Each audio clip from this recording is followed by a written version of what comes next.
The night breathes softly, and the world forgets to speak. Somewhere between silence and sleep, a door opens. It is not a door of wood or stone, but of memory. You've seen it before, in the corner of a fading dream. The air hums like a whisper, calling your name. Tonight, you will listen. They say dreams are only fragments, illusions that fade with dawn. But what if they are more? What if every dream is a message, waiting to be heard?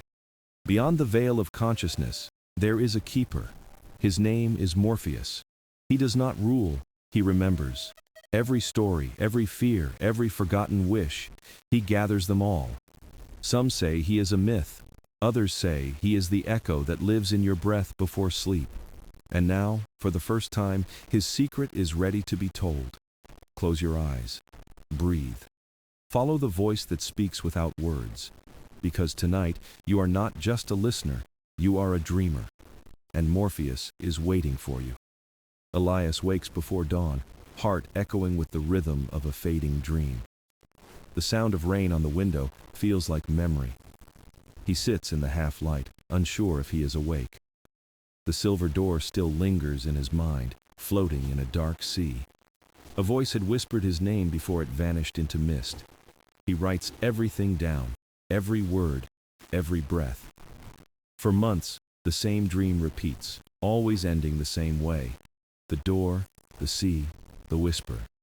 He begins to fear sleep, yet cannot resist it.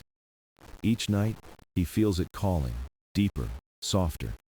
The world outside his window grows unreal, as if the dream is replacing it.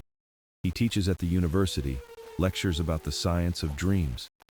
Students watch him drift away mid-sentence, lost between worlds. He begins recording his dreams, notebooks stacked like fragile towers, pages filled with sketches of waves, doors, fragments of sentences. Remember, the word appears over and over, written in his own hand.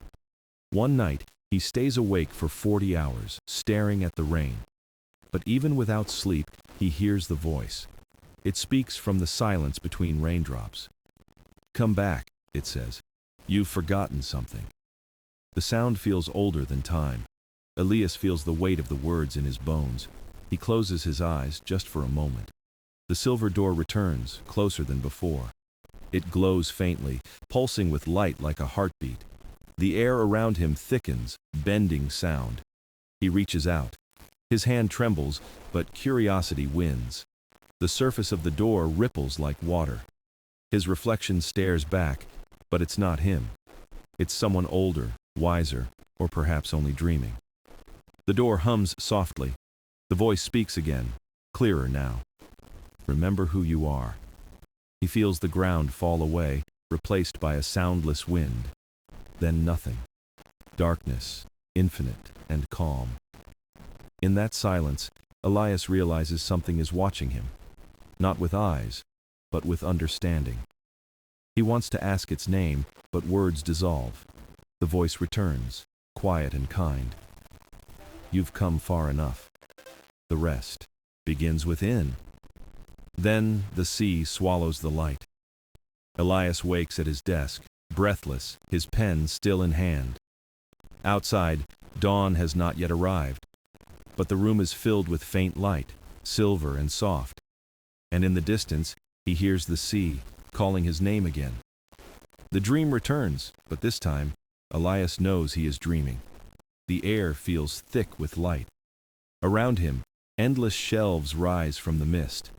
Books float weightlessly, their pages turning without touch. The scent of ink and old paper fills the void.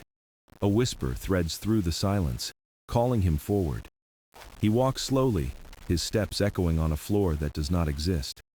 Every book hums softly, as if alive. Then, from the corner, a figure appears. The archivist, cloaked in shadow, face hidden by a veil of light.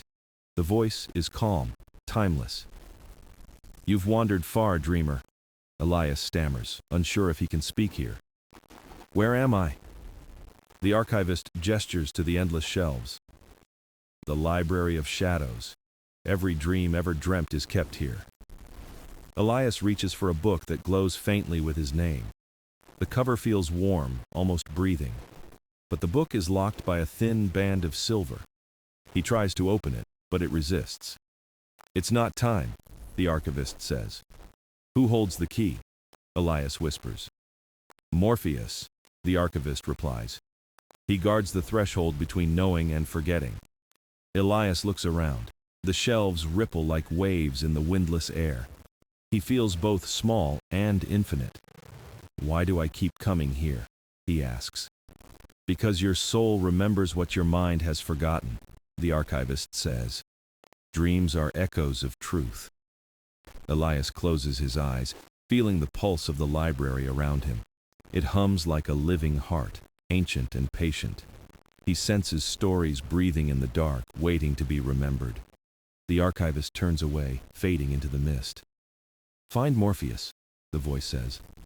"But remember, every answer has a price." Elias opens his eyes to a blank page floating before him. Words begin to form, glowing softly. "The key is not found," they read. "It is awakened." The mist thickens, swallowing everything. When he opens his eyes again, he is back in his room. The rain has stopped. His notebook lies open. On the last page, written in his own hand, are 3 words he does not remember writing. Morpheus is listening. Elias dreams again, standing before a corridor of mirrors. Each mirror shimmers like liquid silver. He sees not only his face, but countless versions of himself. Some younger, some older, some smiling, some crying. The mirrors breathe with a quiet pulse, as though alive. He steps closer and touches one surface.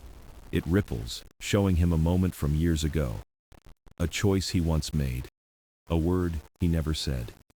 He feels the ache of memory, the weight of time bending around him. Another mirror calls softly, "Show." Elias drifts into sleep and awakens in a city bathed in pale blue light. Streets stretch endlessly, silent and shimmering. Buildings glow faintly, their windows filled with motionless figures. He walks among them, realizing the people are asleep, yet moving, breathing, dreaming. The city hums like a giant heartbeat beneath the fog. He feels watched, but not afraid. A whisper cuts through the silence. "You don't belong here." He turns and sees a woman with silver eyes standing in the doorway of a dim cafe. The air in the dream shifts as Elias follows Lyra through narrow passages of silver mist. The streets dissolve into corridors made of whispering light. Each step feels heavier, as if gravity itself remembers. Lyra moves with purpose, yet her eyes carry the sadness of someone who has forgotten why she walks. The walls breathe, pulsing softly like veins of the earth. "This is the labyrinth of silence," she murmurs. "Every path leads deeper into the mind." They pass doorways that hum with echoes of forgotten. The sound comes first, a low hum, like wind through glass. Elias and Lyra step into a vast chamber of light. The air vibrates with thousands of voices, rising and falling like waves. Each whisper carries emotion, laughter, sorrow, hope. The echoes swirl around them, forming faint shapes of faces. Lyra reaches out, and the air trembles beneath her fingers. "These are dreamers," she says softly. "Every voice belongs to someone still asleep." Elias listens, feeling the pull of countless hearts speaking at. The chamber dissolves into darkness, and a door of light appears before them. Elias feels a pulse behind it, like a heartbeat waiting to be heard. Lyra looks at him, her expression fading into stillness. "Beyond this door," she whispers, "is the keeper of keys." The air thickens with quiet anticipation. When Elias steps through, the world folds into silence.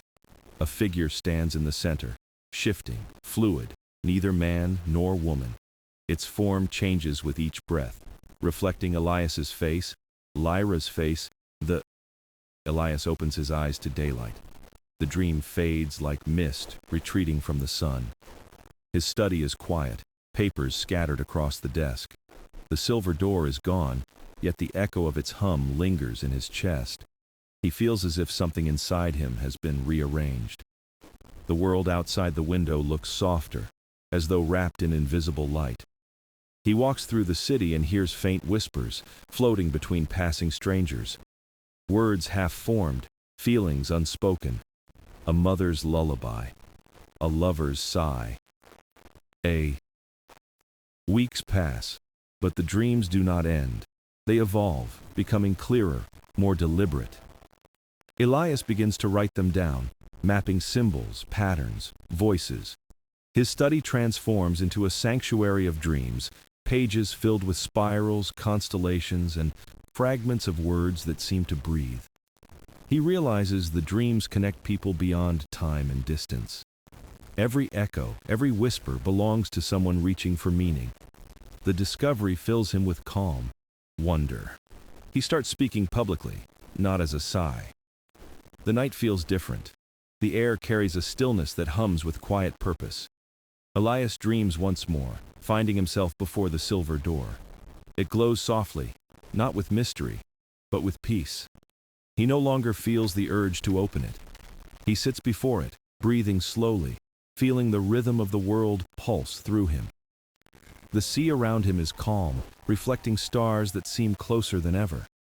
A whisper rises, familiar, gentle. "You've already entered." The words ripple through him, dissolving all dew.